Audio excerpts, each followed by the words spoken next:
Now, families of 11 of the 12 people killed in the terror attack in Mandera on Monday night are at the moment in Chiromo mortuary to identify their kin following the terror attack. The bodies of the victims were flown in last evening following the dawn attack. The suspected Al-Shabaab attackers blew up part of a guest house in Mandera town using grenades and improvised explosives. Let's head over to Chiromo mortuary, where we understand a press conference is being delivered there by members of the Red Cross, and listening. The ones that were injured, we received them last night. They've been hospitalized at Jomo Kenyatta. No, not Jomo Kenyatta, but the Kenyatta National Hospital. So they are doing well. They are out of danger. And I've said they are nine in number, and they are doing well. And all of them are out of danger. Thank you.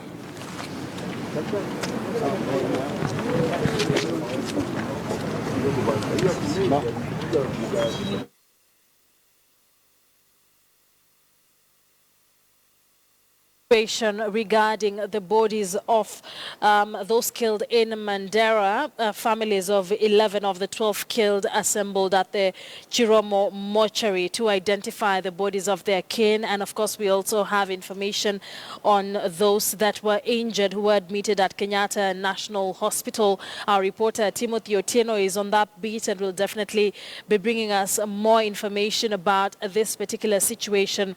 The second day as families continue to mourn the lives of their kin who died in Mandera at 3:30 a.m. Tuesday morning when the Al-Shabaab militia blew up a part of a guest house.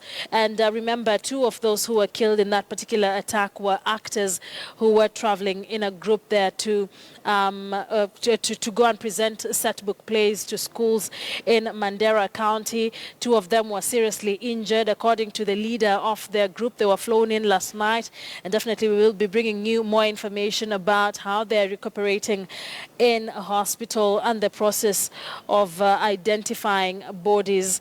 And of course, let's now link up with our reporter Timothy Otieno from Chiromo mortuary for him to just give us more information about what is happening on the ground. Good afternoon, Tim. Thank you for joining us. What is the latest from Chiromo? Well, thank you, Akisa. We have just been speaking to a representative from the National Disaster Management Unit who tells us that so far just 3 bodies have positively been identified by the various family and friends of those who came here this morning out of the 11 that were brought into Nairobi since yesterday. That information just coming to us just briefly a few minutes ago from members of the National Disaster Management Unit that we can confirm that so far only 3 bodies have been identified. But of course, we have been informed that 3 other families have since arrived at this vicinity to see if they can positively identify their kin. So 3 more families have since arrived in this area. But of course, as you can imagine, the mood that was here for all those who came to identify their loved ones was that of a somber mood. There was a lot of crying and of course, a lot of questions coming out from the family members who want answers as to what really happened and why the government is not doing enough to safeguard its citizens, especially those who reside and work in Mandera town. Of course, Mandera is a place that has been rocked by a series of attacks just this past month. This is the 3rd one that has claimed the lives of 12 individuals. 11 were brought here. 1 has since been buried. And the family members, of course, have since arrived to this area. They have been going through psychosocial support and counseling before they were allowed to view the bodies. 2 of those who were identified earlier on in the morning came from a group of thespians who had gone to Mandera County to act out plays of set books. Just 18 years old, Lisa Achieng, identified as an 18-year-old girl, and her colleague Kennedy, who is just 19 years old. So you can imagine those are young lives that have just been cut short. We were speaking to some of their colleagues who are thespians, some of who survived the attack, some of who did not go for that particular trip. Of course, they're expressing concern in regards to what needs to be done, raising issues of security. But as it stands, just 3 bodies have been identified. 3 other families to my right have since arrived. They have first to go through the psychosocial therapy and counseling before the Kenya Red Cross can allow them to go in so that they can positively identify the bodies of their loved ones, after which they will be writing statements in regards to the same before the next step of action. That is, of course, the post-mortem, and if the bodies will be released to their families later on for burial. Akisa. Timothy, I don't know whether you've been able to speak to family members of those who died in Mandera. What are they saying? Well, as you can imagine, they are a very angry lot, a very sad lot at the same time. Most of them really expressed concern on what to beefing up security within that particular county. These are lives indeed that were lost for no apparent reason. And some of the family members that we are speaking to, we actually managed to speak to Lisa's father. I remember Lisa is the 18-year-old who died. She was a thespian who went to perform in Mandera County. His dad was asking questions in regards to how come there was not a rescue operation that was swift enough, as it is emerging that the attack took place at about 2 a.m. in the morning, and of course the bodies and the police arrived at that apartment complex just about 5 a.m., 6 a.m. in the morning. So that was like about 2-3 hour window in which those residents there were left vulnerable, and of course he was demanding answers in regards to why a swift operation did not take place. But of course he was raising concern that the thespians, in his daughter included, had been raising concern in regards to the security situation, and they had been reassured there by the security apparatus in Mandera that indeed the county was safe. As far back as Friday, I was talking to one of them who said that on Friday they had spoken to some of those who went there, and they had raised concern, and they said that on Friday the security apparatus there indeed confirmed to them that it was safe and that there was no cause for concern. Remember, the thespians had been in Mandera for 2 weeks performing in various secondary schools, and this was actually I think day 12 when the attack took place, and during that time period they had raised concern and they had been reassured that indeed safety was there. So the questions as to what went wrong is basically what the family is asking at the moment. Akisa. Timothy, thank you very much for giving us that update. That is our reporter, Timothy Otieno, joining us from Chiromo Mortuary, where he says 3 bodies have so far been positively identified. The process continues, and definitely he will be keeping us up to speed in our subsequent bulletins. Now to Nyeri, where a village in Kieni constituency is in mourning following the deaths in Mandera. Close to 40 people from the area have fallen victims of attacks in Mandera and are today counting more deaths. We now link up with our reporter in Nyeri County, Carol Ndere in Kieni, for more details on that. Good afternoon, Carol. Thank you very much for joining us here on NewsDesk. Terror attack after terror attack, members from residents from Kieni constituency have been affected. It must be quite a mood there right now.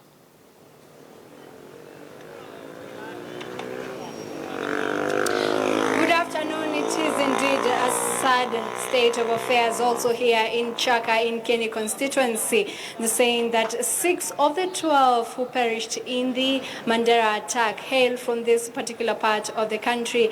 And why particularly they're in a somber mood is because this is not really the first time that residents of Chaka here in Kieni Nyeri are affected by the attacks in Mandera. And this is the reason why. Most of them are quarry workers, but particularly they prefer to go to Mandera because of greener pastures. They get better pay in Mandera. For example, for 1 foot of stones, they get 15 shillings here in Chaka.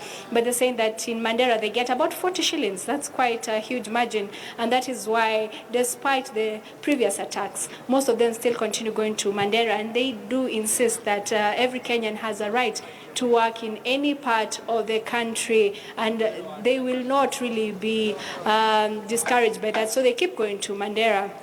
And so far, more than 40 people from Chaka, young men and women, have been caught up in the attacks in Mandera, either orchestrated by the Al-Shabaab militia or otherwise, but more than 40 people. And these 40 do not even include those who perished in the Garissa University attack. The 40 are of previous quarry incidents. It started with 2 teachers in Chaka, or rather they were teaching in Mandera from Chaka, and subsequently there were others from this part of the country who lost their lives in Mandera. And joining us is Richard Waithaka, youth leader from Chaka here in Kieni constituency, to talk about the situation of the migration of young men and women moving from Chaka to Mandera. Why is this? And maybe Richard Waithaka, thank you for joining us on KTN News. Maybe you could start us off by telling us of the previous attacks. The sons and daughters of Chaka are in mourning. Thank you so much. We have lost several people in the last Mandera attacks. Now this is the 5th consecutive attacks from people from this area. It's a very sad situation, Caro, and we have seen the pain is quite unbearable. The first attack we had, 2 of them were teachers. They had gone there to look for green pastures. And the second attack we had men working in the quarries who, that time there were about 18 of them from this area. We had another 11 in December. And last 2 months, we had 2 of them who also met their untimely death as a result of that attack. Last night, just 1 day ago, we are told, or we have confirmed, 6 of them. We have visited the families. 6 of them from this area have also lost their lives. Very sad seeing that so many people from this area in Chaka have lost their lives in Mandera. But what really makes them go to Mandera, because there are also quarries here in Kieni and there are quarries in Mandera, why do they prefer to go? Maybe if you can break it down for us in terms of also prices and what needs to be done then for the quarry workers in Kieni to also benefit from their work, because if they do go to Mandera, it's because there's better money there. Caro, the cost of extracting 1 foot of stone here is about 15 shillings. Similarly, that is divided among us 3 or 4 people. The same foot of stone in Mandera is about 40. And in the situation in Mandera is that stones are easy to cut and also to extract. Here, the stones are buried by quite voluminous layers of soil, and therefore even to extract these stones is quite a lot of work. Therefore, making sure that the cost of production is very high, and therefore the business people involved in the quarrying business, they have no option but to pay people menially or little pay. Okay. As a youth leader, have there been attempts to appeal to perhaps the legislator of this region, the leaders in Nyeri County, right from the helm of leadership, that is the governor? Have there been any concerted efforts to improve lives for the quarry workers here in Chaka mines? It is quite unfortunate about the situation which has been, in the last 2 years, there has been those attacks. We have had promises from our leaders that they could engage government into trying to solve this problem once and for all. Unfortunately, Caro, I can say this without fear of contradiction, is that no sooner that we bury these people than that problem is forgotten. We have not seen deliberate efforts in trying to increase the wages for these people or trying to ensure that the cost of production of these stones has been reduced despite this cry from these miners. What then is your message to the leaders, and not just on a local level, but right from the security organs? Because insecurity is really thorn in the flesh for Kenyans. It's a menace. Losing lives at this rate is really rather saddening. So as a son of Kieni, as a son of Chaka, as a Kenyan, what message do you have for even those charged with ensuring that the security of Kenyans is up to top notch? Caro, I think one message is there for all of us, that we need to ensure that every Kenyan, wherever they go, they are safe and they can be able to work and earn a living from wherever they are, because this is a diverse country and we cannot just issue ultimatums and say our people not go to Mandera. We have to think beyond the box and find out what are these social challenges that makes it difficult for the residents of Mandera not be able to accommodate our brothers. Nonetheless, our leaders should also actually pull up their socks and address the issues that they are, because the issue of insecurity is a thorn in the flesh, as you can say, and we cannot just say that this has come out of the Okay. Thank you very much. Richard Waithaka, a youth leader from Chaka, Kieni constituency, Nyeri County, where so far since last year from the first attack, they have lost more than 40 people, most of them quarry workers who had gone to Mandera to seek greener pastures. Per foot of stones here, they get about 15 shillings thereabout, but in Mandera 40 shillings. And they have been asking the local leaders to improve conditions for the quarry workers. And as rightly they say, Kenyans have a right to work everywhere, but then because their quarries here, if the conditions were improved for them, then there'd not be a need for such intense migration, and also asking the leaders on a national scale to ensure that security for every Kenyan is guaranteed. 6 of the 12 victims of the Mandera attack hail from Chaka, and here from Nyeri County will continue bringing you up to speed. We've already spoken to some of the family members who are left behind as others went to Nairobi to identify the bodies. We got a chance to speak to some of those who remained. We are from visiting a couple of homes in this region, Gatei quarries that are here. Most of them hail from Gatei quarries in Chaka. We've spoken to them, and we'll be compiling a story and a report much later for you. Thank you. Well, thank you very much for that. That is our senior reporter, Carol Nderi, joining us from Nyeri County. Quite a sad situation we have there. But away from that, let's now head over to Parliament on members of Parliament from Isiolo who were discussing matters to do with the drought situation in the country. Let's now link up with our reporter, Patrick Amimo, with more details on the same. Good afternoon, Patrick. What exactly were the leaders saying?